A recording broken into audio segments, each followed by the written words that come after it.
Bismillahirrahmanirrahim. Assalamualaikum warahmatullahi wabarakatuh. Saya Muhammad Nazrul bin Abdul Rahim, salah seorang pelajar Master Sains Kaunseling Universiti Utara Malaysia bagi tahun 2020. Hari ini sebenarnya saya diminta untuk bersama-sama dalam bual bicara psikologi pelajar Sains Kaunseling. Okey. Dan tajuk yang saya akan kongsikan pada tuan-tuan dan puan pada hari ini adalah berkenaan apa itu perbezaan antara kaunselor dan juga motivator. Baik. Kaunselor adalah seseorang yang dalam konsepnya konsep menolong. Tapi dalam prinsipnya itu dia menolong dalam bentuk yang sistematik. Okey, ada prosesnya. Dan seseorang kaunselor itu mestilah yang berdaftar dengan sesuatu badan. Maknanya dikatakan sebagai kaunselor itu satu profession yang profesional. Okey. Maknanya dalam hal ini seorang kaunselor mestilah mempunyai ilmu pengetahuan dan juga kemahiran yang diperlukan bagi menjalankan sesuatu sesi kaunseling. Okey, maknanya penting seseorang kaunselor itu mestilah selain daripada dia mempunyai ilmu kemahiran, ilmu pengetahuan, ketiga dia mestilah berdaftar. Okey, maknanya dia cukup pengalaman untuk menjalankan sesi kaunseling secara individu, kelompok. Yang mana tuan-tuan dan puan sedia maklum kalau dalam video sebelum ni kawan-kawan saya pelajar yang lain pun ada terangkan apa itu kaunseling kelompok, apa itu kaunseling individu dan sebagainya. Tapi pada hari ini saya akan terang kepada tuan-tuan dan puan apa itu bezanya kaunselor dan motivator. Kaunselor macam gitu, simple. Nak faham ni macam gitu. Tapi dari segi motivator lah, apa bezanya dengan motivator? Kalau motivator, tuan-tuan dan puan di luar sana biasa jumpa dengan seorang motivator. Hari-hari jumpa. Kadang motivator ni datang daripada pelbagai jenis orang pun. Kadang mak bapak kita boleh jadi motivator. Ketua jabatan kita boleh jadi motivator. Kawan-kawan kita pun boleh jadi motivator. Senang kata, semua orang boleh jadi motivator. Sebab apa? Dia tak memerlukan macam kaunselor tadi, dia punya kelayakan ataupun pengetahuan dia dalam untuk jadikan sebagai motivator. Kadang orang tu hanya ada pengetahuan sikit berkenaan bisnes, berkenaan orang kata agama, okey, dan juga berkenaan kerja dia yang dia buat, okey, dan dia boleh jadi pendorong. Sebab apa? Motivator pun, asal pun perkataan motivator pun daripada perkataan English iaitu motif. Okey. So motif tu kita panggil apa motif nak cakap dengan orang, Dia mesti mendorong pada seorang itu untuk jadi lebih baik ataupun mendorong seorang tu jadi negatif. Dia boleh dua sekarang ni. Tapi terpulang. Terpulang pada individu tu. Biasanya macam kita, kalau kita nak jumpa motivator, maksudnya orang itu nakkan satu dorongan untuk dia lebih berubah diri dia pada ke arah kejayaan. Okey, sebab tu kalau motivator ni kadang kalau dia salah guna boleh jadi scam pula pada satu perkara. Sekarang ni banyak kat negara kita banyak aktiviti scam ni. So kita kena berhati-hati. Saya sendiri idealkan beberapa motivator yang saya rasa saya ambil berat lah. Contoh macam pertama macam Dr. Fadilah Kamsah. Itu salah seorang motivator yang saya amat kagumi.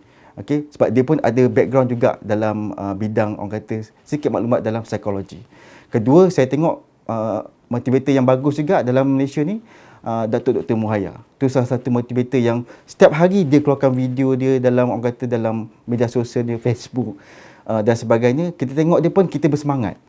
Maknanya dalam hal ni apa bezanya motivator ni kalau tengok dia, yang pasti seorang motivator ni karakter dia memang best compare dengan seorang kaunselor. Macam saya kan pelatih kaunselor, mungkin karakter saya biasa-biasa, mungkin lebih baik lah sebab kita nak tunjukkan depan masyarakat yang kita ni seorang yang image yang bagus. Sebab kita nak menolong orang.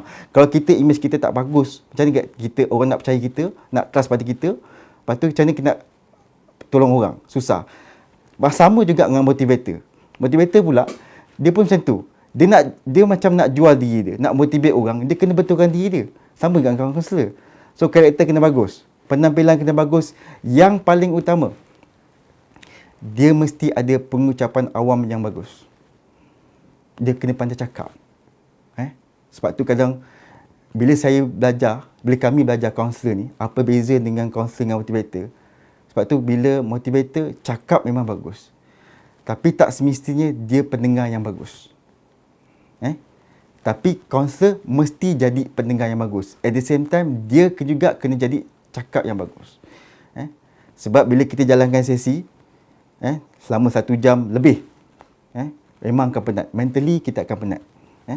Sebab tu kita kena fokus untuk jadi pendengar yang baik. Tapi seorang motivator, Kelebihan dia, dia kena bercakap dengan ramai orang. Mungkin bercakap dengan sekelompok orang, tapi kadang-kadang sekelompok tu boleh jadi ribuan orang. Kalau saya ingat kalau tuan-tuan pun pernah pergi dekat ceramah-ceramah motivasi, kadang dia sampaikan ceramah sampai beribu orang. Kita tengok macam satu cendekiawan agama. Banyak contoh. Berceramah, ustaz. Selain dia berceramah agama, dia pun bagi motivator pada orang. Okey, kena buat baik. Itu semua motivator. Dia cerita kat orang. Jadi dia cerita tu sampai satu stadium penuh. 20,000, 30,000 orang. Mana kat sini, dia pandai berucap. Dia pandai bercakap. Itu kelebihan dia. Dia pandai tarik orang, crowd. Setiap padah perkataan dia, tona suara dia, semua menggambarkan dia seorang yang bagus. Okey? Sebab tu pentingnya, kedua-dua ini, counselor dengan motivator memang perlukan social skill.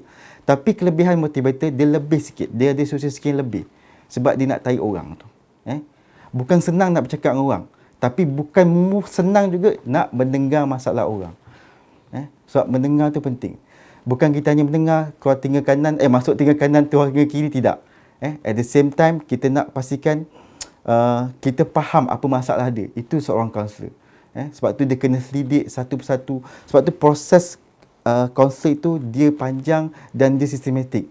Ada awalan, ada persuturan dan semua kita nak simpulkan ada pengakhiran dia. Okey? Kalau ceramah motivator ni berjam-jam, ceramah lah. Nak dorong orang tu, nak dorong ni, tidak. Beza. Okey? Sebab tu kita cakap bila kita, bezanya lagi bila motivator lebih pada one way communication. Bercakap dengan orang depan orang ramai-ramai. Ya. Tapi dengan kaunselor, tidak. Bila kita jalankan sesi kaunseling, macam saya bakal pelatih ni pun, bila kita jalankan sesi kaunseling, kita berhadapan dengan dia. Okey? Bila kita berhadapan dengan dia, kita tengok gerak tubuh badan dia. Kita tengok semua perkara berkenaan dia. Percakapan dia satu persatu. Wa'imah dalam keadaan senyap sekalipun, itu ada tanda, ada makna. Beza dengan tadi dengan motivator. Jadi cara dia nak tengok orang. Kadang bila kita pergi majlis, program yang motivator ni, kadang hebat. Havocs. Siap sampai ke atas tu, menari-nari dengan muzik, pam-pam, skandal style macam tu. Sebab tu semua nak tengok orang. Nak tengok crowd. Orang suka macam tu. Dengan adanya orang kata siap buat bunyi letupan. Lepas tu dengan dia punya persembahan ada slide yang cantik-cantik. Ya, macam itu. Maknanya alat bantuan ni banyak. Kalau kita, kaunselor pelatih, kita dengan dia mungkin kita ada sikit. Sebelum kita buat sesi kaunseling tu, perbezaannya mungkin kalau kita nak diagnose dengan lebih baik, kita akan adakan satu instrumen tools untuk kita uji dia. Contoh kalau kita nampak dia depression, mungkin ada satu ujian yang kita bantu dia untuk dia lihat perkara tu. Okey, kita dapat result keputusan dia, and then mudahkan kita buat bantu dia dalam sesi kaunseling. Selain itu juga dalam hal ni kita sebagai kaunselor, kita tertakluk dalam etika. Masih ada etika. Etika kita dalam diri kita, etika kita dengan klien, dan juga etika kita dengan masyarakat ataupun dengan ketua jabatan kita, ketua organisasi kita. Okey, mana kita takluk pada tu. Kita kena jaga etika tu. Ada sebahagian memang pertama sekali bila kita buat sesi kaunseling, kerahsiaan tu paling utama. Kerahsiaan memang paling utama. Kita nampak bahawa seseorang kaunselor kena jaga perkara yang paling utama adalah kerahsiaan. Dia kena jaga satu persatu, jangan bagi orang tahu apa masalah dia, tak boleh. Okey. Berbanding dengan motivator, okey, dia tak ada etika tu sangat. Memang ada etika, tapi etika kita lebih sebab kita ada akta perkara tu. Okey. Yang kita kena nyatakan perkara tu, kita kena buat satu ikut betul. Kalau kita salah, ada benda akan defend diri kita. Ataupun tidak. Macam motivator bercakap je lah. Ikut bidang dia. Sekarang ni banyak motivator macam-macam. Nak jual rumah. Saya tengok kan. Ada perkara tu macam, in fact ada satu perkara macam nak jadi kaya. Motivator nak jadi kaya. Macam-macam hal. Seseorang individu yang promote diri dia yang boleh motivate orang untuk jadi kaya, lebih berjaya. Itu bahasa ayat biasa tu lah. Kalau you all masuk dekat kata skim-skim LLM ke apa, multi-level marketing kan, kalau jumpa dengan orang macam ni, tu bahasa dia lah. Lebih berjaya, lebih kaya. Nak dapat rumah dan sebagainya. Itu motivator, dorong orang nak jadi lebih kaya, lebih berjaya. Tapi kadang-kadang kita tengok, adakah dia dorong tu benda yang betul ataupun tidak. Itu perkara yang saya nampak lah, yang saya boleh kongsikan. Okay. Selain itu juga, yang saya nampak, bezanya juga dari segi teori dan juga kognitif. Pemikiran dan juga teori, kadang-kadang memang kami di pelatih kaunselor kena betul-betul ikut teori kaunseling tu, psikologi.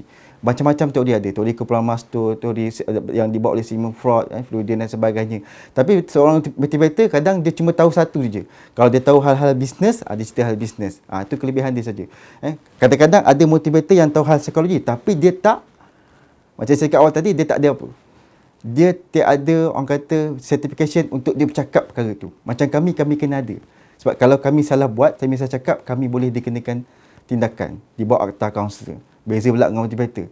Dia cedok ilmu tu, dia cedok ilmu ni, and then dia campurkan ikut resmi dia. Okey? Jadi itu antara, orang kata, sebersikit lah perbezaan antara motivator dan kaunselor. Tapi yang paling utama, akhir sekali yang paling utama, mudahnya adalah seorang kaunselor boleh jadi motivator, tapi motivator takkan boleh jadi kaunselor. Sekian, itu saja daripada saya. Wabillahi taufiq wal hidayah. Wassalamualaikum warahmatullahi wabarakatuh.